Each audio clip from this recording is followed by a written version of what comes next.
पता नहीं हमारे युवराज कहां और किस स्थान पर बंदी होंगे। यहां तो केवल दूर दूर तक वीरान जंगल ही जंगल है।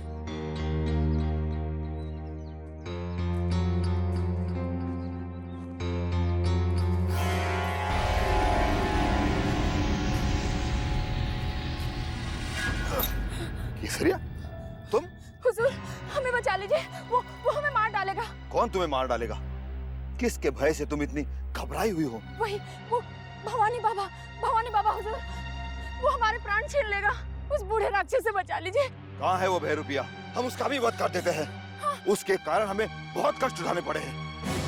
हुजूर, वो उस दिशा से आ रहा है। हमें बचा लीजिए, किसी भी तरह बचा लीजिए हुजूर, अन्यथा हमारी अकाल मृत्यु हो जाएगी और उसके बाद हमारे बाबा अनाथ हो जाएंगे। तुम भयभीत ना हो, हम किसी निर्दोष स्त्री का वध होते हुए देख नहीं सकते। तुम हमारी यही प्रतीक्षा करो, हम अभी उसका शीश काट कर लाते हैं जिसने तुम्हें इतना भयभीत किया है।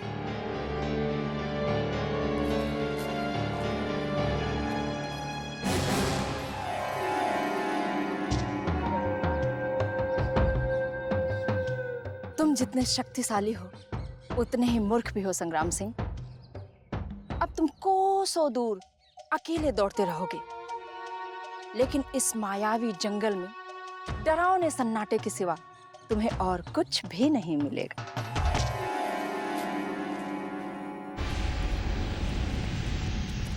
संग्राम सिंह,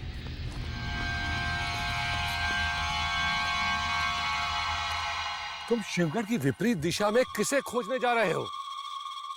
अयोध्या, हम तो उस बूढ़े बाबा भवानी को खोजने जा रहे थे जो उस भोली भाली केसरिया के प्राण छीनना चाहता है। केसरिया के प्राण छीनना चाहता है? यानी उसने तुम्हें भी भटका दिया संग्राम सिंह? वो हमें कैसे भटका सकती है? वो स्वयं ही भय के मारे उस दिशा में खड़ी कांप रही है।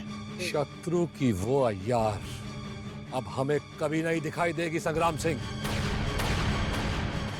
क्योंकि तुमसे पहले वो हमें और तेज सिंह दोनों को भटका चुकी है। बार बार हमारे साथ ये क्या हो रहा है? शिवगढ़ के इस जंगल में कपटी और धूर्त मनुष्य से हमारा पीछा कब छूटेगा? जहां भी दृष्टि उठाकर देखो वहां छल ही छल है। पुरुष दुष्ट अय्यार है तो स्त्री एक सुंदर छलावा। केसरिया भी एक सुंदर छलावा ही थी संग्राम सिंह। अब इसमें कोई संदेह नहीं कि उसने हमारे मार्ग से हमको भटकाने का पूरा प्रयास किया और हमारे युवराजों को भी उसी ने लुप्त किया है। मगर आखिर यह है किसकी अय्यार?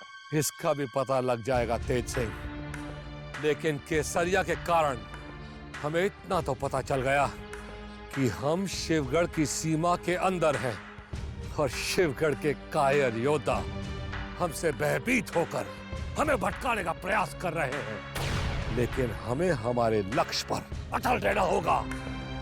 अवश्य अटल रहेंगे महायोद्धा।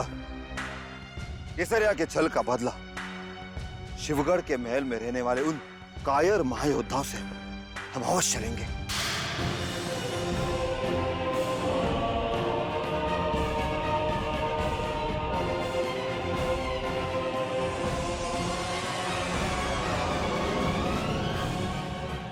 हारो युवती, आज तक इस महल में मुझे टोक कर रोकने का साहस किसी ने नहीं किया, और आज तक इस महल में इससे पहले मैंने आपको कभी नहीं देखा। कौन हो तुम नहीं आप। अगर हमारा नाम और पद जान जाओगी तो तुम्हारे पैरों तले से जमीन खिसक जाएगी। तुम कौन? मेरा नाम मृदुला है। मृदुला? कौन मृदुला? महायोद्धा भवानी सिंह जी की एक विशेष अय्यार, और ऐसा कोई नहीं इस महल में जो मुझे ना जानता। लगता है भवानी सिंह ने हमसे अपनी रक्षा करने के लिए तुम जैसी युवतियों की सेना तैयार की है। तुम यहाँ क्या कर रही हो? मैं उन्हीं के कार्य से इस महल में आई थी। याद रहे युवती, यदि भविष्य में तुम्हें भवानी सिंह से कोई भी कार्य पड़े तो उनकी कक्ष के अलावा तुम और कहीं दिखाई मत देना। मैं समझी नहीं कि आप मुझसे क्या कहना चाहते हैं। महायोद्धा सोमनाथ हुक्म देने के पश्चात उसे दूसरी बार दोहराते नहीं। यदि दूसरी बार हमसे कोई प्रश्न पूछ ले तो हम नहीं, हमारी तलवार उत्तर देती है।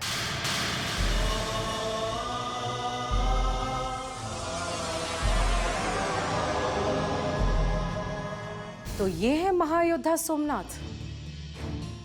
जब महायोद्धा भवानी सिंह जी को यह पता चलेगा कि शिवगढ़ के महल में मेरे आने जाने पर इन्होंने रोक लगा दी है, तब सोमनाथ का भवानी सिंह जी के क्रोध से बचना असंभव हो जाएगा।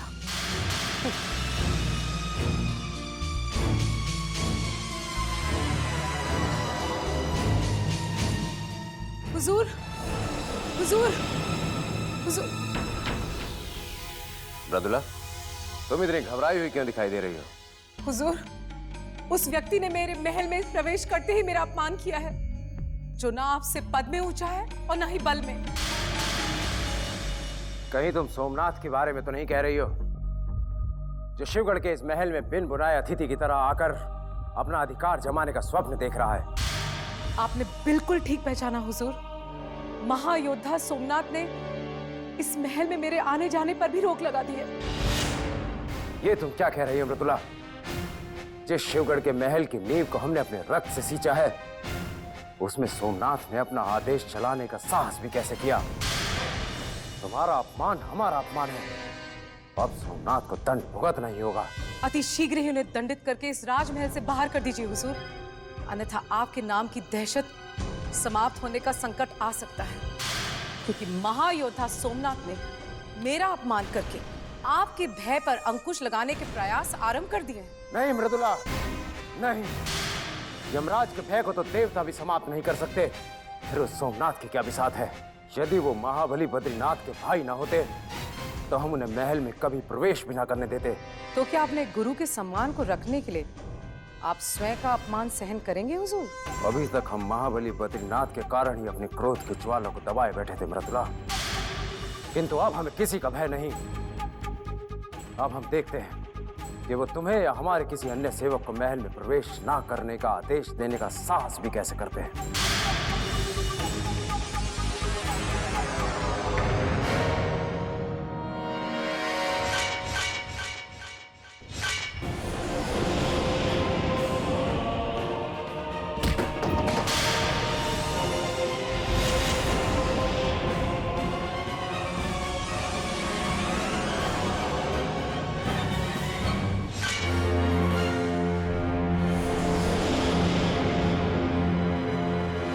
हमारी अय्यार को महल में आने से रोकने का दुस्साहस तुमने कैसे किया सोमनाथ? क्या तुम भूल गए?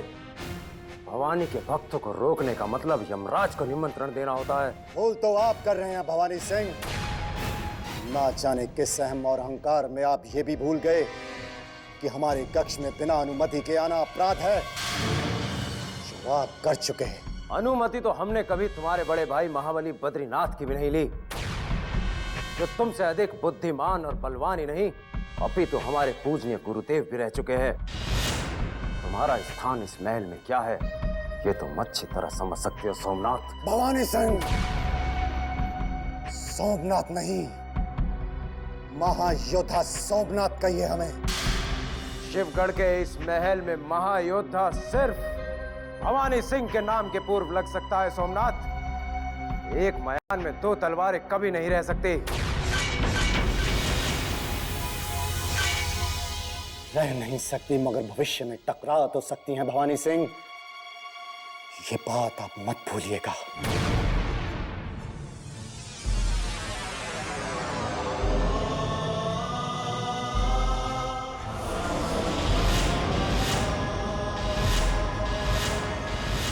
अवश्य टकरा सकती है। हमारी तलवार की धार के बीच महाबली बद्रीनाथ के सम्मान की जो दीवार थी, वो तुमने हमारे भक्तों का अपमान करके तोड़ दी है। अब कभी भी हमारी तलवार तुम्हारे शीश को तुम्हारे धड़ से अलग कर सकती है सोमनाथ। यदि हमारे बड़े भाई बद्रीनाथ की आज्ञा का उल्लंघन करने का साहस हमारे भीतर जाग गया होता, तो हम इसी समय अपनी प्यासी तलवार की धार दिखा देते। उनके महल में आ जाने के पश्चात हम ये देखेंगे कि किसकी तलवार किसके शीश तक पहुंचती है। इससे पहले कि हमारे अंदर का क्रोध और भड़क उठे, अपना बचा सम्मान लेकर यहां से चले जाओ भवानी सिंह, चले जाओ। यदि हमने महाबली बद्रीनाथ की अनुपस्थिति में तुम्हारा सर काटकर फेंक दिया तो हम उन्हें इस बात का यकीन कभी नहीं दिला पाएंगे कि तुम्हारा ये अहंकारी सर भवानी सिंह के हाथों ही कटने के लिए विधाता ने बनाया था। हम बिना अनुमति और बिना आहट के फिर आएंगे सोमनाथ। भवानी सिंह का यह आदेश याद रखना।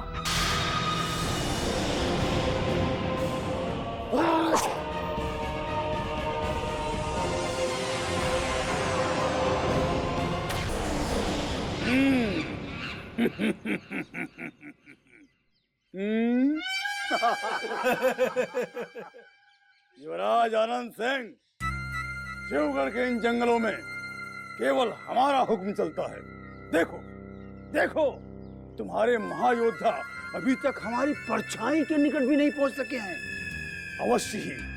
अवश्य ही हमारी चतुर, सुंदर, अति सुंदर अय्यार केसरिया ने उन्हें इन घने जंगलों में भटका दिया होगा। क्रूर सिंह, हमारे महायोद्धा तुम्हारी तरह मूर्ख नहीं, जिन्हें तुम्हारी एक तुच्छ अय्यार भटका सके। देखना देखना, वो समस्त बाधाओं को तोड़कर तुम्हारा वध करने यहाँ पहुंचते ही होंगे। महायोद्धा क्रूर सिंह का वध? मूर्ख युवराज, हमारा वध करने के लिए आकाश के किसी देवता को धरती पर आकर फिर से नया अवतार लेना होगा, क्योंकि धरती पर किसी ऐसे योद्धा ने जन्म ही नहीं लिया जो योद्धाओं के योद्धा क्रूर सिंह को परास्त कर सके। क्यों अहमद नाजिम? और नहीं तो क्या हुजूर, इस सारी कायनात में आप जैसा शूरवीर और क्रूरवीर कोई हो ही नहीं सकता। लेकिन ये बेचारा परेशान, हैरान, नादान बालक क्या जाने। हुजूर, अगर इसे हमने आपकी बहादुरी और जांबाजी के किस्से सुना दिए ना, तो ये बेचारा आपसे क्या, अरे आपका नाम सुनकर ही खुदा को प्यारा हो जाएगा। सुना युवराज, सुना हम कौन हैं और हमारी शक्ति क्या है? हमारे भय से मनुष्य तो क्या, इस जंगल के शेर, चीते, भालू, हाथी वैसे कांपते हुए भाग चलते हैं। क्यों नाज़िम? बिल्कुल हुजूर, और आपकी बहादुरी की क्या मिसाल दूं, हैं? अब उसी दिन का ही ले लीजिए, उस बेचारे बेजुबान शेर की कोई गलती नहीं थी, फिर भी आप उसके मुंह में अपना हाथ घुसाकर उसकी सारी हथेलियां बाहर खींच ली थी। हुजूर, वो तो अच्छा हुआ उस शेर के पीछे बैठी शेरनी ने आपको देख लिया और दुम दबा के भाग गई। अगर उसने आपको नहीं देखा होता, वो अल्लाह को प्यारी हो चुकी होती है ना हुजूर? क्यों नहीं, और नहीं तो क्या। अहमद, यदि वो शेरनी कहीं आस पास दिखाई दे जाए तो हमें तत्काल सूचित करना। बहुत दिनों से अपने इन हाथों से हमने किसी मनुष्य का वध नहीं किया है, इसीलिए अपने क्रोध की ज्वाला को शांत करने के लिए तत्काल किसी शेर या चीते का वध करना अति आवश्यक हो गया है। क्यों अहमद नाज़िम? हुजूर, शेर तो क्या, तुम एक बिल्ली को भी नहीं मार सकते क्रूर सिंह। देखना, हमारे महायोद्धा जैसे ही यहाँ आएंगे तुम्हारे सामने, देखना तुम और तुम्हारे ये कायर अय्यार उनसे लड़ने की जगह ऐसे ही मौत के घाट उतर जाओगे। मूर्ख युवराज, हमारे पराक्रम और साहस को ललकार कर तुमने अपने महायोद्धाओं के प्राण संकट में डाल दिए हैं। अब देखना, तुम्हारे महायोद्धा जैसे ही हमसे टकराएंगे चूर चूर हो जाएंगे।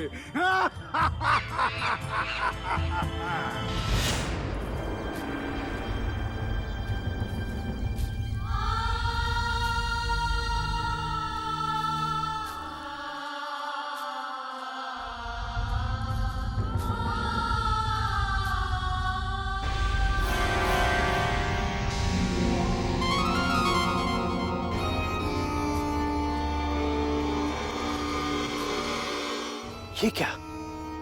चुनारगढ़ के तीनों महायोद्धा शिवगढ़ की सीमा में पहुंच चुके हैं। अब इन्हें महल में प्रवेश करने से पहले किसी कीमत पर भी रोकना पड़ेगा।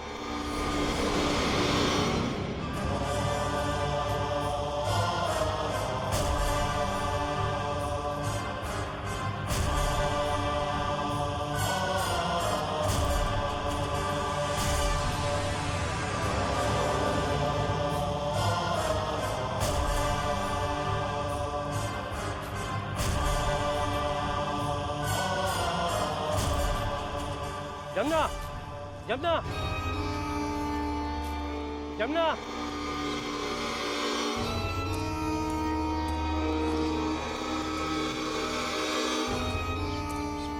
जी गुरुदेव, आप इतने घबराए हुए क्यों है गुरुदेव? चुनारगढ़ के महायोद्धा महल के समय पहुंच चुके हैं। अब वो कभी भी अपने युवराज तक पहुंच सकते हैं। उन्हें रोकने का तुरंत कोई उपाय कीजिए गुरुदेव, नहीं तो आपका सारा परिश्रम व्यर्थ हो जाएगा। उन्हें रोकना अब भवानी सिंह के सिवा किसी के वश में नहीं है। तुम महल में जाकर भवानी सिंह को सूचित करो कि वो तुरंत सेना लेकर उत्तर दिशा में पहुंचे, ताकि हम उन्हें महल पहुंचने से पहले ही बंदी बना सकें। जो आज्ञा गुरुदेव। अब देखना होगा कि चुनारगढ़ के महायोद्धा महल की ओर कितने समय पहुंच चुके हैं।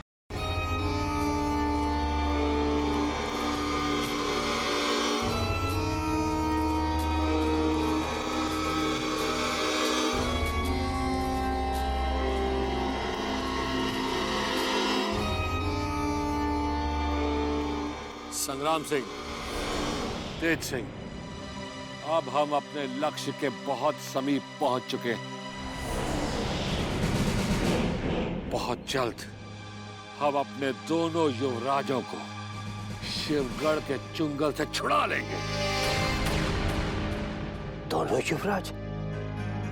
इसका तात्पर्य ये हुआ कि दूसरा युवराज भी इनसे बिछड़ गया। महायोद्धा अभिमन्यु, अब हम सरलता से चंडीलाल को पकड़ सकते हैं। इसी के कारण हमें इतने कष्ट का सामना करना पड़ा। अब चंडीलाल का अंत निश्चित है। उसे उसकी अकाल मृत्यु ही शिवगढ़ में खींच कर ले आई है।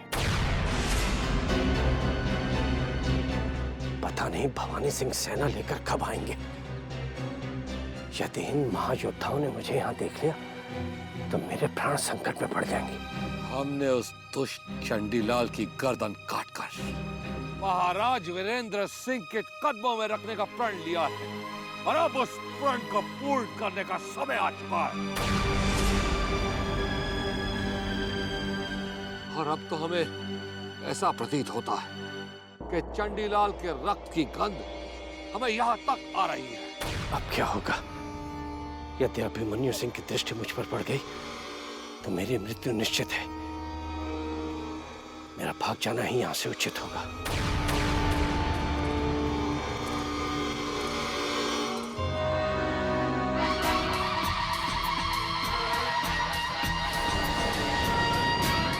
चुनारगढ़ के महायोद्धाओं,